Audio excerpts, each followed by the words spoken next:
towards this department so that we can bring some sanity in this department. Otherwise, I support. Thank you, Madam Speaker. Order.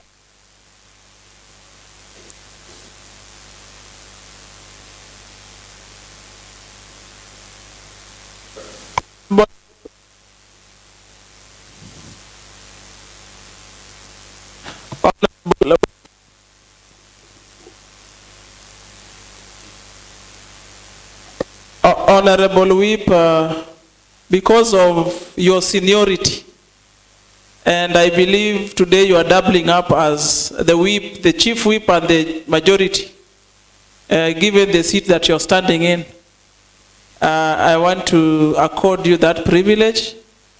And after the whip, Honorable Millicent and Odari, you will follow.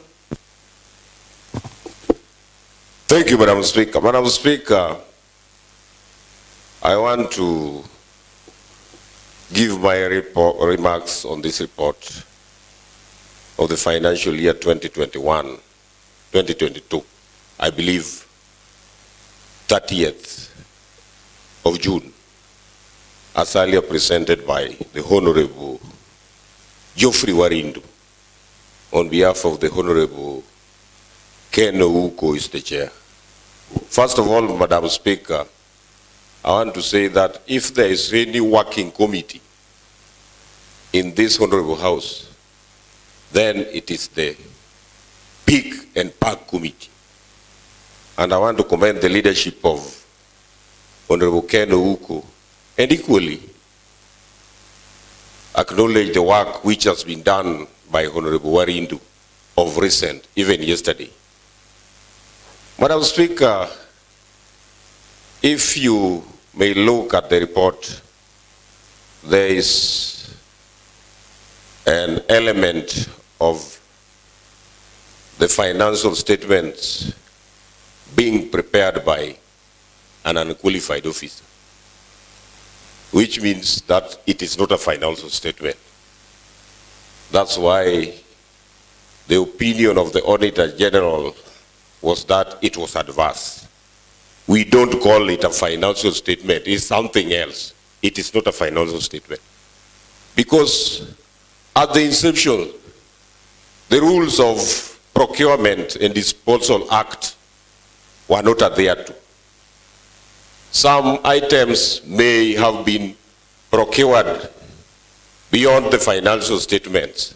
And that's a violation of the Public Procurement and Disposal Act. And Madam Speaker, you will realize that the Honorable Warindu alluded that Public Finance Management Act was not adhered to. Even the regulations, Madam Speaker, were not adhered to. And Madam Speaker, the Chulaimbo Hospital is represented by none other than the chair of health in this Honorable House. That is the Honorable Vincent Jagungu.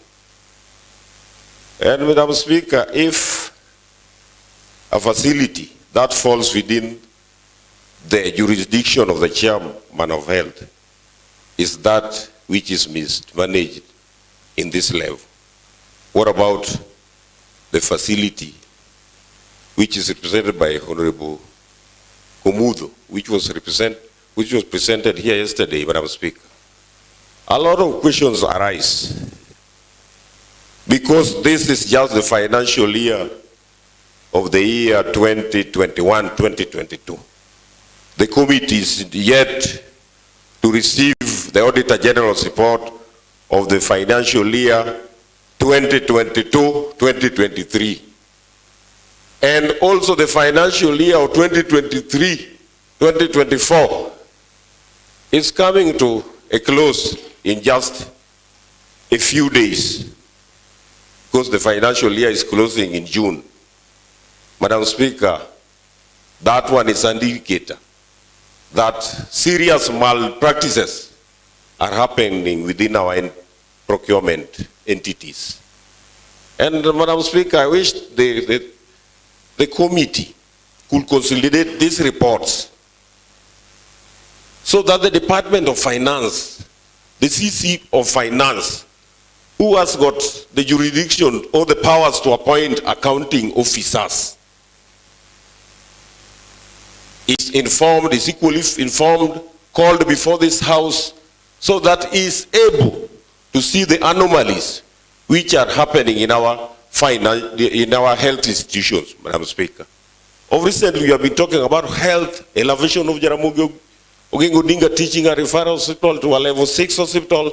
Yet in our primary health facilities that are serving the residents of this county, in our respective sub-counties and our respective wards, serious anomalies are going on in those facilities. And the members who represent these facilities are the ones sitting in this House, Mr. Speaker. There's a serious problem. And I want to concur with the Honorable Ikopet, but I want to disagree with him again, because the committee of Pick and Pack has been presenting very, very, very elaborate reports with far-reaching observations and recommendations, yet nothing has been done. Nothing has been forthcoming. The implementation committee has also been urged always to dig further and look into whether these recommendations being presented by the Committee of Pick Pack are adhered to, are implemented by the relevant authorities. Madam Speaker, I rest my case. I don't want to speak much because other members also are yearning to contribute to this report. But Madam Speaker, I support the recommendations and I support the report in totality. Thank you, Madam Speaker. Paul Mili. Yeah, thank you, Madam Speaker.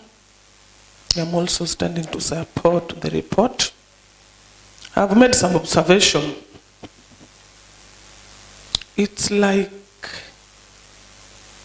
when you listen and go through all the reports, the design is one, the observations the same, the recommendations the same. They have a lot of similarities. And I want to say this. I want to echo what other members have said. The other time when we were talking about some report, I think it was yesterday, I said that, like now we are going through the sub-county hospitals reports, but there is need that we go and dig deeper down. Like where I'm coming from, we have Rata Health Center. I can tell you that the casuals there have taken 13 months without salary. And I'm surprised, or I'm shocked, that a facility can have staffs. We have the clinicians, the nurses, they are earning salary. But those people who are doing other jobs are earning 0 shillings. Chances are high that they will start stealing from the institution. I'm just appealing to my fellow members that let's not bury our heads in the sand. We have a responsibility as members of the parliament. There are those people who are responsible, the most responsible officers in Department of Health. With all that colossal budget for Department of Health, let these people give us value for money, or else we shall be cheating ourselves. And if we cannot bring them to task, then it is also needless to come and debate or discuss these reports in this parliament. I stand to support. Thank you. Honorable Odari.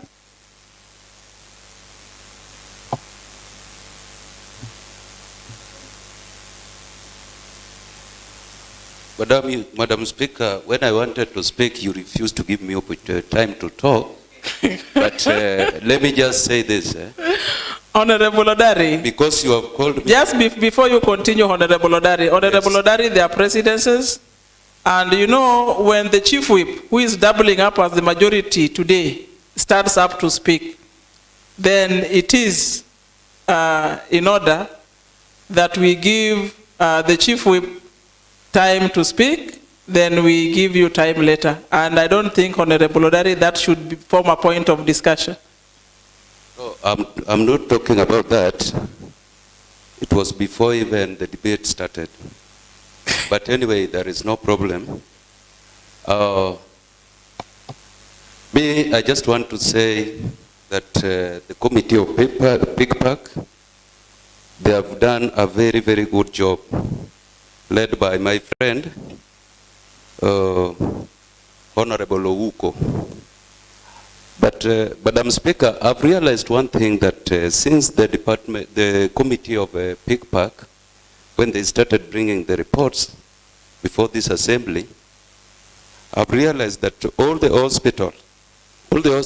hospitals in our county, they are all having problems in terms of management of finance. And again,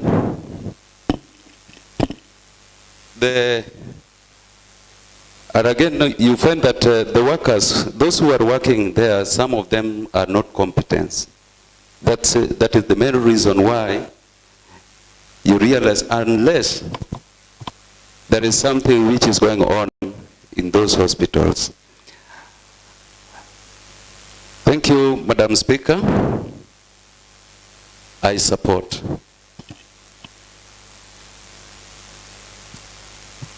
Honorable Obaso.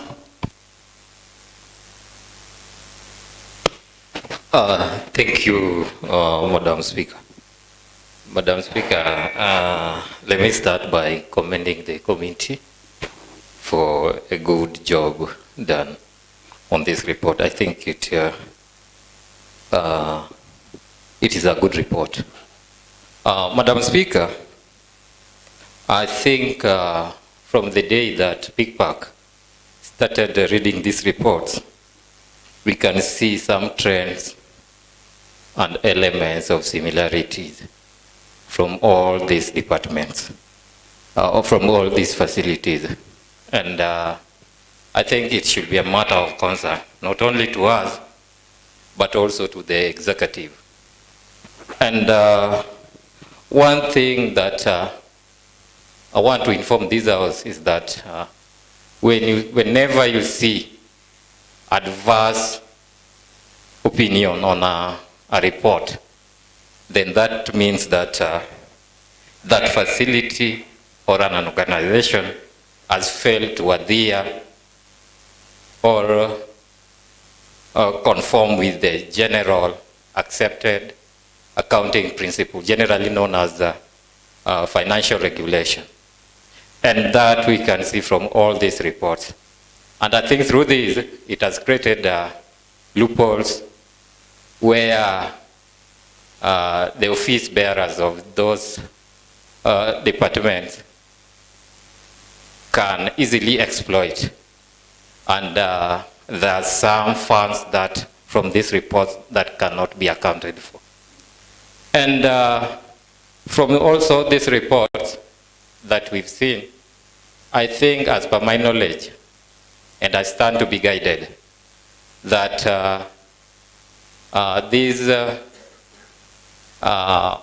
from my knowledge, I've always known that whenever there is unaccounted funds, then the report should always be directed for further interrogation from EACC or DCI. And I think from this point, I think we should start going toward that direction to avoid so much losing of funds through this means. Thank you, Madam Speaker. I beg to support.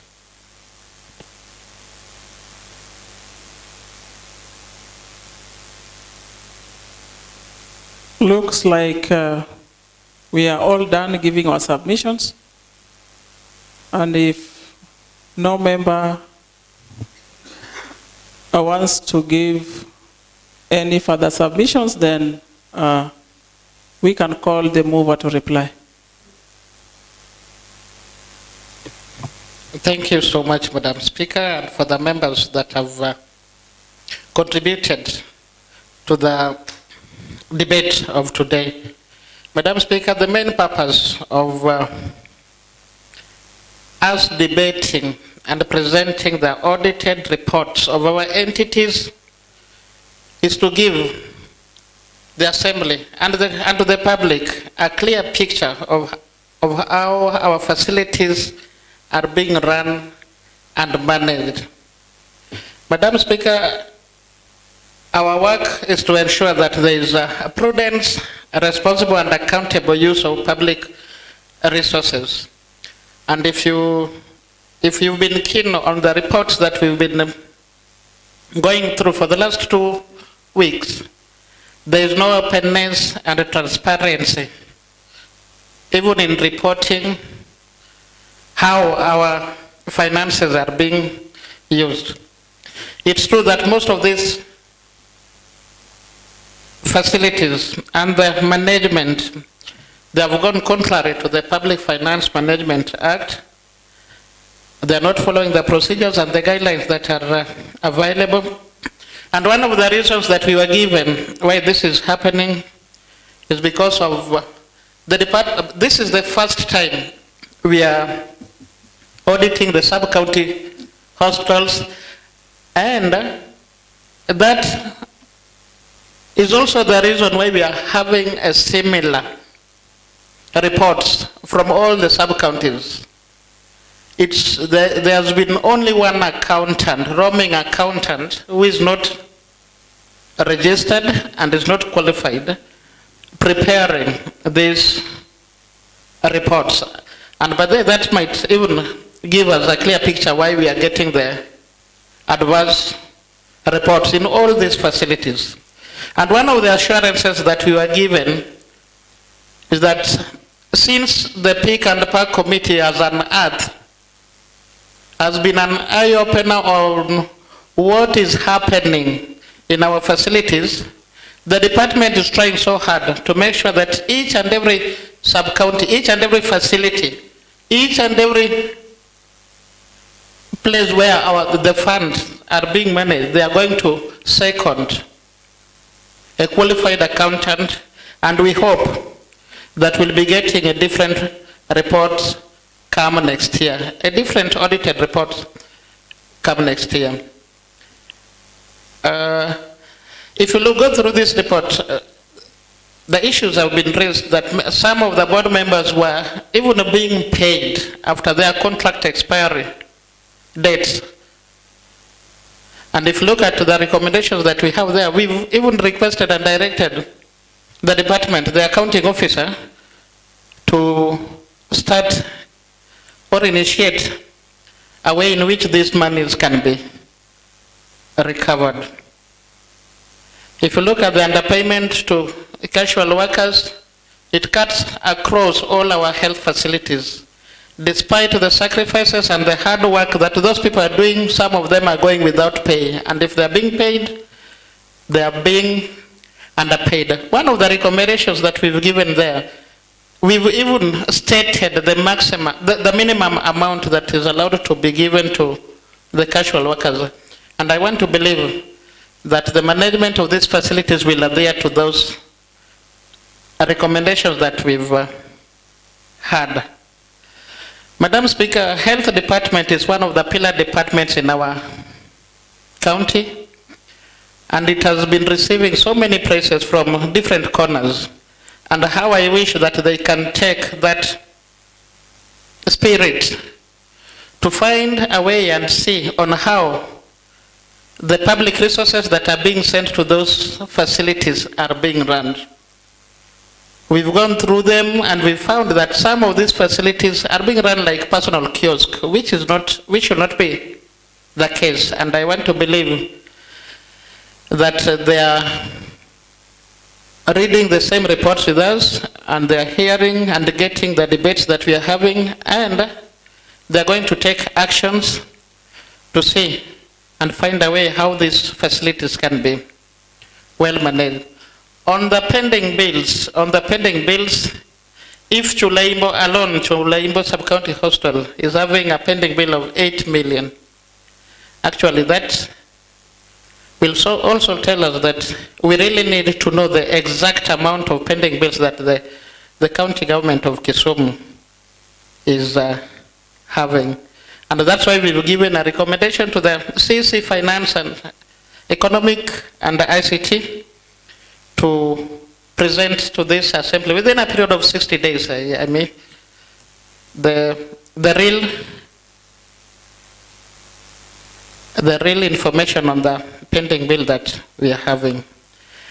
We've been making, since the recommendations have been the same, we've been making the same contribution, and how I wish that this time around the management and the executive is going to take our reports seriously. I want to believe that the recommendations that we are giving, if they are put in place, if they are implemented fully, then even the ESCC and the DCIO that some of our members have been craving for will have a job to do. But that will purely depend on how the county government of Kisumu is going to act on the recommendations that we are giving. It's indeed sad that we've been giving far-reaching recommendations, and it was even said last time by the whip that this is a report of 2022. Those who committed this, those who went contrary to what the law is saying on Public Finance Management Act, they are still within us, and they are still working with the county government of Kisumu. And each and every year, each and every financial year, we are getting the same reports, and there's nothing which is taking place. We need to ask ourselves as members and the county assembly of this Kisumu if we are really doing our work of oversighting. And Madam Speaker, when a report is brought here, or when a committee has gone through a report and it's given to the House, let's not try to limit it to that committee. We as an assembly, we have a role to play, and we need to own these reports and see it together that the recommendations are being implemented. I always say that this county is ours.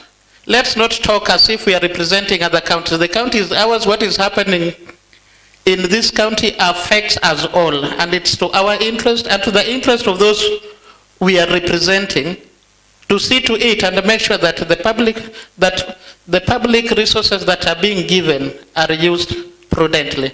And I want to believe that if we work as a team and we have the interest of the Kisumu County at heart, then we will not be seeing some of these reports, and will not be talking about the same accountant, the same people committing these anomalies each and every year. Madam Speaker, with those many remarks, I beg to reply. Honorable members, a motion by PICPAC committee on the Auditor General report on the financial statements of Chulaimbo County Level 4 Hospital for the year ended 30th June 2022 has been moved, seconded, and deliberated upon.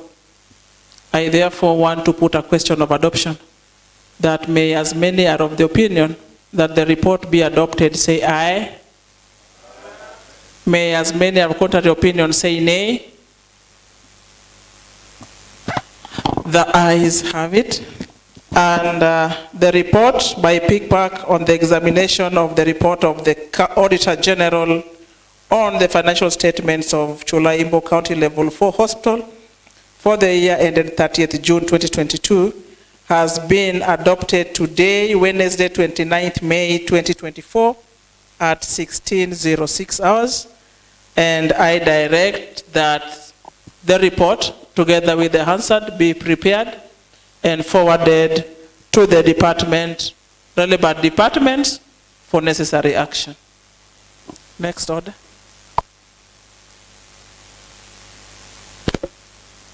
Thank you, Madam Speaker. There is no any other business for transaction. Honorable members, there being no any other business, the House stands adjourned until tomorrow, Thursday, 30th May 2024 at 2:30 p.m.